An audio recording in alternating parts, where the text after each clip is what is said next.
Hello, this is our presentation. My name is Abigail Monzon, and this is Sofia Zabalegui.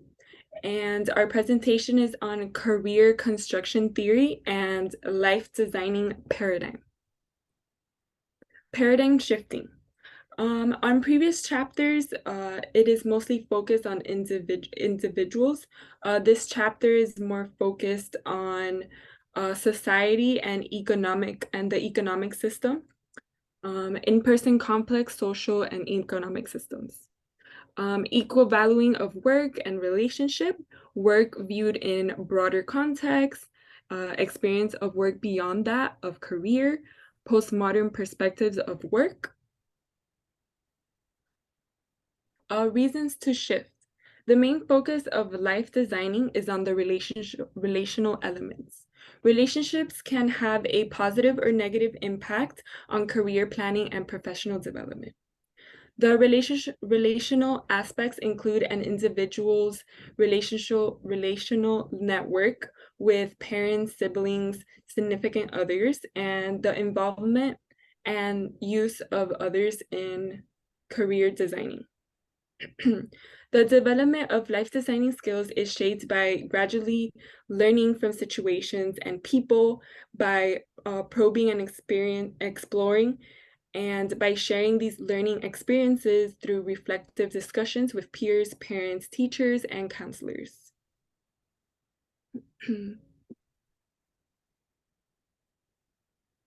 Career practitioners and researchers are now formulating new constructs to help clients negotiate a lifetime of job changes without losing a sense of self and identity. Many career counselors now concentrate on identity rather than personality, adaptability rather than maturity, intentionality rather than decidedness, and stories rather than scores. This psychological theory of vocational behavior follows from life designing, which concentrates on contextual possibilities, dynamic processes, non-linear progression, multiple perspectives, and personal patterns.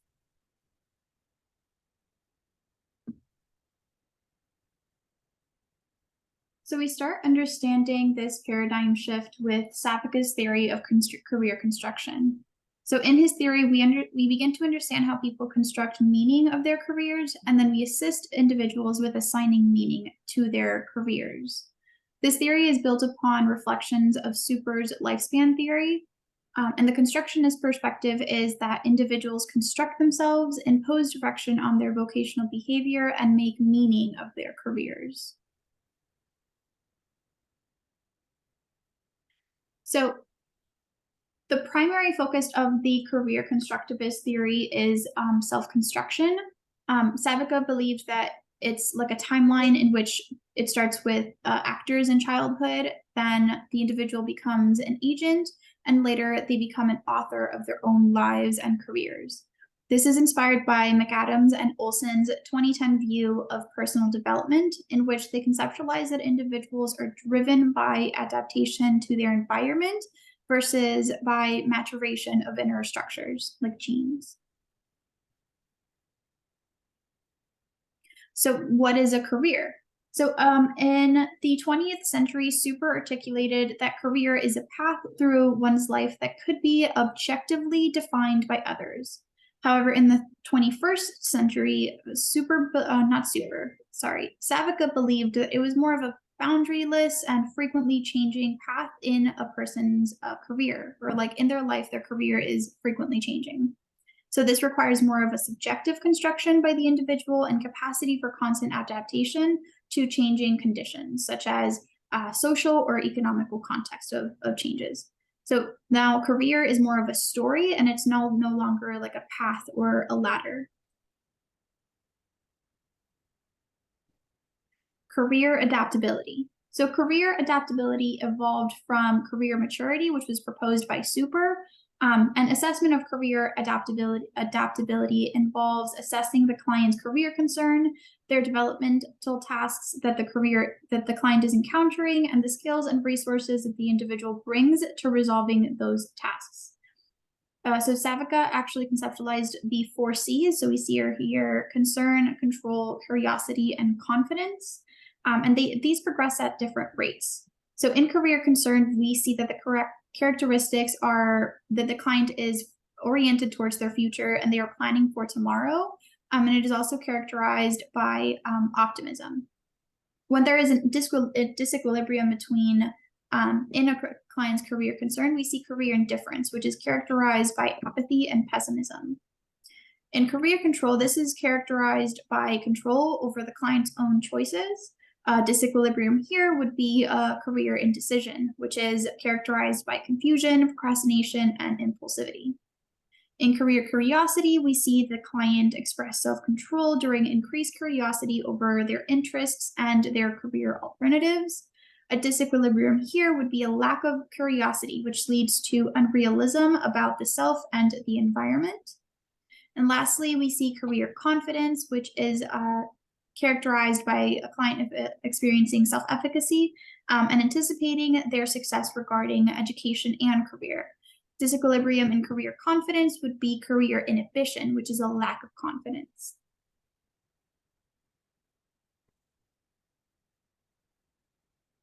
So Savica and career interventions. Savica proposed a model of career counseling, and he described distinctions between 3 types of interventions. Vocational guidance is essentially focused on scores and traits. It has a concern for matching clients to occupational fits, and we see this in Holland's theory. Then he noticed career education, which is focused on stages and tasks. It is concerned for vocational development and readiness, and we see this in Super's theory. In Savica's career counseling, he is focused on stories and themes. There is a concern for designing work-life via the construction theory. So career counseling is essentially just Savica's life design paradigm. And he takes a narrative approach to this career counseling in 3 steps. So first, he constructs the client's life portrait through small stories. He reconstructs the life portrait, and then he co-constructs with the client, which will then lead to the next action. So let's begin with construction. A client first seeks out career counseling when their current career narrative is disrupted, or it no longer provides any meaning to the client. Here, the counselor can, their first question can be, how can I be useful as you construct your career? And in construction, what Savica proposes is conducting the career construction interview, which is comprised of 5 main questions. The first question is regarding role models. Question 2 is regarding a client's favorite magazines, television shows, or websites. Question 3 asks about the client's favorite story. Question 4 is mottos or a client's favorite saying. And question 5 is early recollections. So the goal of the career construction interview is to construct a pattern or theme from the stories that the client tells, and then you'll see co-construct them into more meaning for the client's career. So we can take a deeper look into those 5 questions of the career construction interview. Question 1 regarding role models. Here we can ask, whom did you admire when you were about age 6? So for question 1, what we want is to reveal the client's self-concept. And Savica notes that if the client names their parent as a role model, the counselor should be listening for the characteristics of their parent as their role model. The counselor should not count the parent as one of the main role models, because we want role models to be explicitly chosen by the client. Question 2, regarding the client's favorite magazines, television shows, or websites. Here, the focus is on environments that the client chooses to place themselves in, and environments that draw the client's attention. This is otherwise known as the client's manifested interests.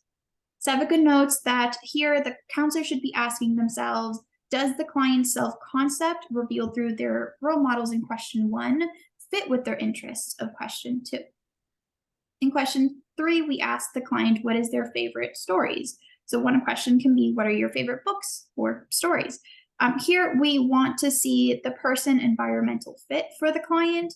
So we want to know any current books or stories which may reveal a current central life problem for the client, and it may also reveal the client's view of their possible future. Sabiga cautions in this third question not to allow the client to offer their all-time favorite story or book in this question, because this reveals a more stable kind of over time vision. We just want to know, or we want to hopefully reveal what their current central life problem is. Question 4 is regarding the client's favorite saying or motto. Favorite sayings or mottos are viewed as the client's advice to themselves, so this can reflect how the client can view their way forward toward new action. And interestingly, the counselor can actually ask the client if taking this advice from their favorite motto would help them move forward. Safica does note that if the client doesn't have a favorite motto when you're asking this question, you can absolutely go ahead and encourage them to create one in the moment. Finally, question 5 is regarding early recollection. So a question here that we can ask is, what are 3 stories that occurred when you were about 3 to 6 years old? So this is the most personal of all 5 questions. And in these early recollections, we look for metaphors of the client's current concerns. So these stories can reveal the client's perspective of their current career transition. And counselors here are advised to look for the connections between the stories and the client's current career situation.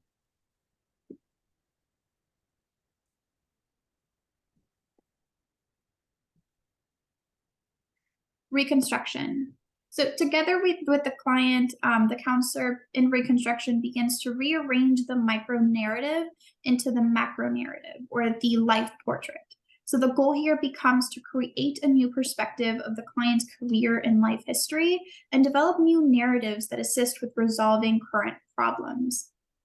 The first step would be the draft, otherwise known as the assessment routine. Through the assessment routine, the counselor combines the narratives from the self, which is question 1, the setting, question 2, the script, question 3, and strategy, which is question 4. The goal of the draft is to allow the client to listen to their life speak specifically to their current career concerns. When participating in reconstruction, the counselor should kind of look internally for their narrative competence or their competency to reconstruct the micro-narrative. Here, the client can take 3 steps or focus on expanding 3 set of skills. The first one is how the counselor is able to enter the story. And this is how the counselor engages their intuition and empathy with the client's story. The second skill would be how the counselor is able to understand the story of the client. And here the counselor recognizes the career theme and is able to use the client's metaphors to describe the theme. So how the counselor essentially understands the story themselves. And lastly, the third skill that should be expanded upon by the counselor would be to elaborate on the meaning. So by the client taking on multiple perspectives and interpretations, we can lead to new possibilities. The last step of reconstruction would be ultimately writing the life portrait. And here what we want is to give the best possible account of the client's life. We want to use language as counselors that open possibilities for the client. We want to emphasize themes that extend the client's occupational plot. And as counselors, we want to ensure that it is credible, comprehensive, coherent, and continuous. As counselors, we also want to be disciplined in considering the meaning of the client's stories. Last, we take a step into co-construction. So this is the continued revision of the initial life portrait that we just created in reconstruction. Here, the client is encouraged to reflect upon this life portrait that we've created together. The goal would be to create a unifying message that signals and compels a choice in their, career situation.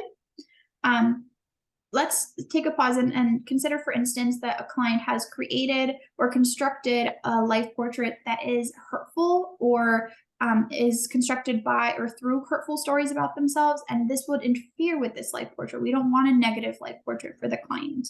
Here we can use healing narrative. This is the alternative. In the healing narrative, what we do is we examine these underlying negative assumptions in the story, And then through that we can allow the client to tell their story in a new, more positive light. Applying career construction theory. The case of Diana and Bill. Bill sought counseling because he is having difficulty finding a new job since their move.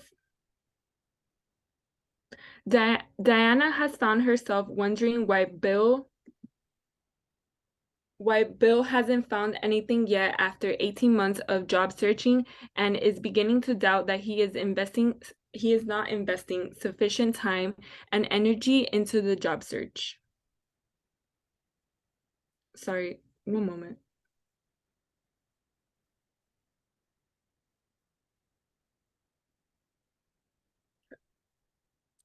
Ellen fully supported Tim's career goals and became a mother during the first year of Tim's new job after graduating with a PhD in anthropology. Ellen did not look for work outside of the home. When the youngest went to school, Ellen contemplated getting a job, but Tim's career was far too demanding. Ellen is very concerned on what to do because she hasn't worked over 20 years, and Tim says he doesn't want to support her financially after the divorce. Based on the 4 dimensions of career adaptability, Ellen lacks all 4 dimensions because she has always fully supported her husband and never thought about working. She is worried if she would even be able to find a job because of her skills and experience. She doesn't have a set career goal or interest, which makes job searching much more complicated. At this time, she lacks the confidence for a career due to her current personal situation.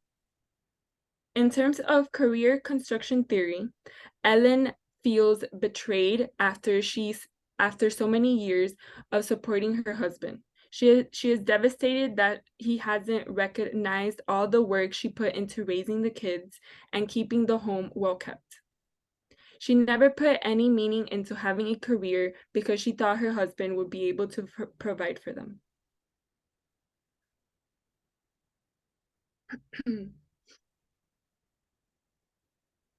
Sorry, did I read the last slide? I was having some issues with the camera.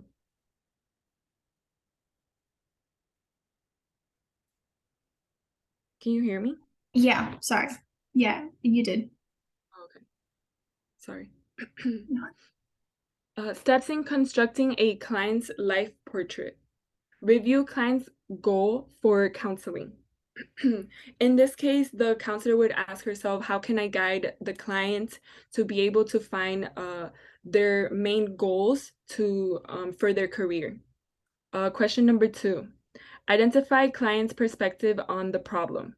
Try to identify some early recollections where in childhood they might have had a specific career goal that they were aiming towards. Number 3, identify client solution to these problems. Who are their role models? Who portrays a big part of their lives? Who helps them and guides them through big moments when they're struggling or any big life changes? Assess settings or environments that attract client. Finding their favorite shows, magazines, or websites. Number 5, determine how client might animate a possible self in the identified environment. Finding a favorite story that the client could relate to in order for them to feel open to exploring different possibilities for their career goals.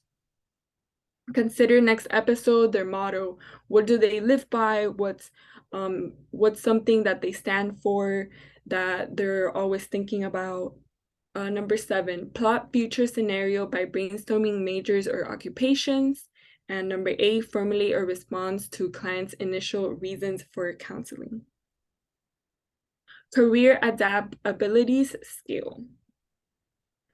In this scale, we are able to identify the strengths of the client.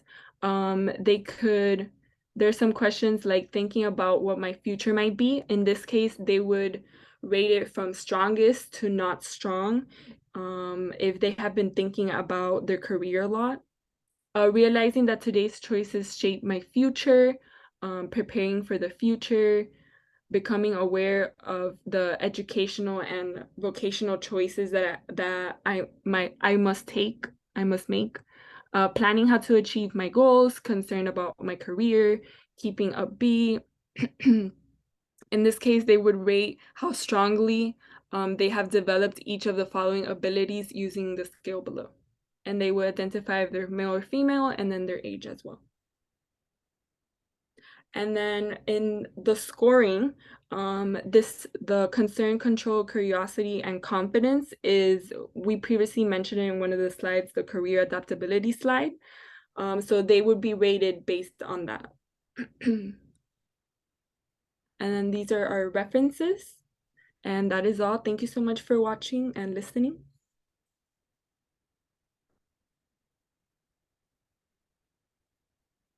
Okay, I stopped. Did you stop recording?